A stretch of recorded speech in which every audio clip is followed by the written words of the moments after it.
Arestado ang isang lalaki matapos maaktuhan umano sa pag-iingat ng hinihinalang Cebu sa isinagawang untestified foot patrol operation ng mga otoridad sa sitio Puntod, Barangay Mambaling, Cebu City, bandang alas 10:55 ng gabi noong Mayo 19 ng taong kasalukuyan.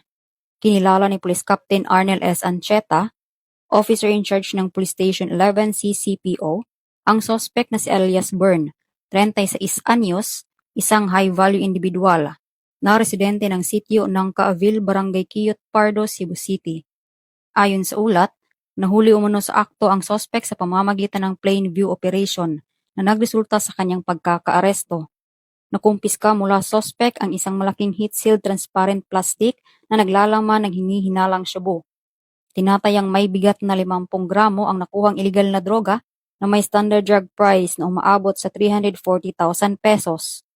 Mahaharap ang suspect sa kasong paglabag sa Section 11 ng RA 9165 o ang Comprehensive Dangerous Drugs Act of 2002. Patuloy na isinusulong ng Cebu City PNP ang kanilang mandato na tiyakin ang kaligtasan at seguridad ng mamamayan bilang bahagi ng adhikain ng Philippine National Police, bagong PNP para sa bagong Pilipinas, serbisyong mabilis, tapat at nararamdaman.